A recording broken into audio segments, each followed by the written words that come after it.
Alors, je reçois un patient du coup qui vient pour une section du tendon fléchisseur. Hop, on va juste montrer ça.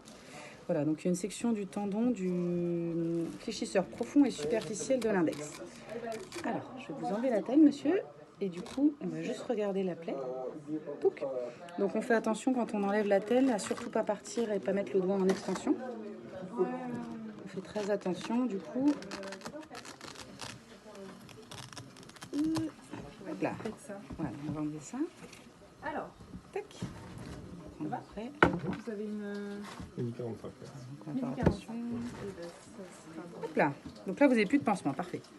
On va juste approcher la main. Vous avez quand même essayé. Voilà. Donc vous voyez, là, il y a une plaie dans toute la main. C'est une agression du coup au couteau. Donc là, ça a coupé dans toute la main. Mais ça a coupé uniquement le tendon fléchisseur de l'index. Ok, donc là du coup, le patient vient avec son compte-rendu opératoire qui est un peu du charabia pour lui. Donc je vais tout lui expliquer.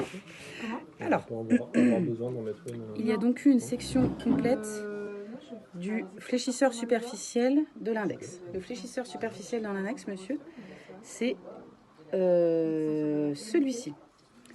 Vous voyez là sur la main, du coup on voit les deux fléchisseurs. Le superficiel qui vient s'insérer ici, qui va se terminer ici. Et le profond qui va s'insérer au bout des doigts. Donc le monsieur, il a fait sa plaie à peu près à ce niveau-là, d'accord? Donc vous avez coupé le fléchisseur superficiel en entier à ce niveau-là. Et après, il y a le fléchisseur profond qui est derrière, qui est ici. Vous voyez? Au revoir, monsieur. Le fléchisseur profond, il est ici. Donc en gros, ça a coupé en entier celui-là, et ça a coupé partiellement celui qui est situé donc derrière. Okay. Ensuite, on voit qu'il y a une section également du pédicule collatéral de l'index. Le pédicule collatéral de l'index, c'est le nerf. D'accord. Le pédicule collatéral radial, c'est le nerf qui est côté radius, c'est-à-dire le nerf qui est de ce côté-là. Donc, est-ce que quand je vous touche ici, vous sentez? Très peu. Très peu. Ok. Donc là, du coup, on a une perte de sensibilité. Quand je touche le territoire, bien évidemment, du nerf collatéral radial de l'index. Donc, ils vous ont suturé ce nerf, d'accord? Et le nerf, il va repousser avec le temps. Okay, parce qu'en plus, vous êtes jeune, vous avez moins de 30 ans, donc ça, c'est bien. Parce qu'au-delà de 30 ans, vous voyez, moi, j'ai plus de 30 ans, je suis déjà trop vieille, ça y est, pour que mes nerfs, ils repoussent. C'est vrai en plus. Donc, du coup, on va suturer le nerf. Et en fait, grâce à la suture du nerf, ça va guider la repousse. Et ça va lui permettre de se régénérer. D'accord? Donc, cette perte de sensibilité que vous avez là, normalement, vous ne devriez ne plus l'avoir. Mais on considère que c'est 1 cm par mois, la repousse du nerf. Okay. Ensuite, il y a eu une section du premier interosseux dorsal. Hop, regardez, on va approcher un petit peu la main. Je saigne un petit peu ici. Voilà, donc là, vous voyez que la plaie, le couteau, il a traversé du coup la loge ténare, en fait. Donc, on a une section de ce muscle. Ok, ce muscle qui est situé ici. Donc, premier interosseux dorsal. D'accord? Forcément, du coup, la plaie, elle est arrivée comme ça. D'accord? Donc ça, c'est pareil. Ils ont suturé le muscle. Et enfin, je crois qu'il y avait une artère. Non, il n'y avait pas d'artère. Ok, donc non, il n'y avait pas de plaie de l'artère. Et voilà, donc pour vos tendons, c'est pareil. Ils les ont suturés. Ils ont fait de la couture au niveau du tendon. Je vais vous dessiner ça. Je peux te déranger une petite seconde? Je suis en train de faire une vidéo là. Ouais. Du coup, il y a plein de...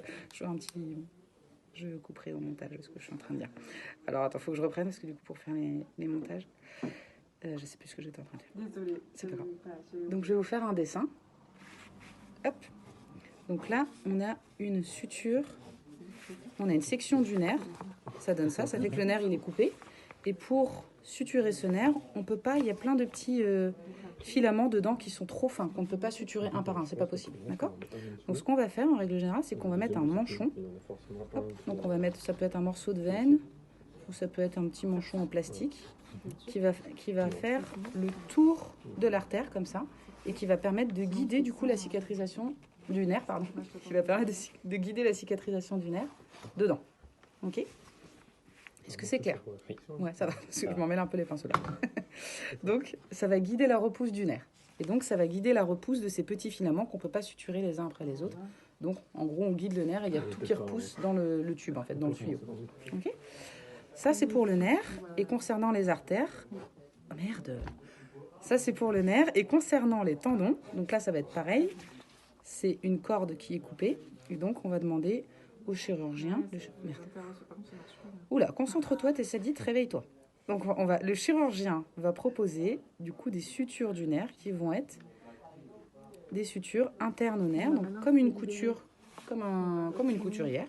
Et ça va donner ça va faire que les deux bouts de tendon ils vont être bout à bout et qu'il y aura des fils qui vont tenir le tendon comme ça. Ce qu'il faut savoir sur ces deux types de sutures, que ce soit les tendons ou les nerfs, c'est que c'est fragile, d'accord? C'est pour ça que vous avez une attelle. Les sutures, elles sont trop fragiles et elles ne vous permettent pas de tendre la main en entier, de mettre votre muscle en tension. Votre muscle fléchisseur, il s'insère ici, donc ça c'est l'insertion du tendon à la fin sur le doigt. C'est clair ou pas? C'est toujours clair, c'est bon? Oui, ça. Ouais, ok. Merde. Bon.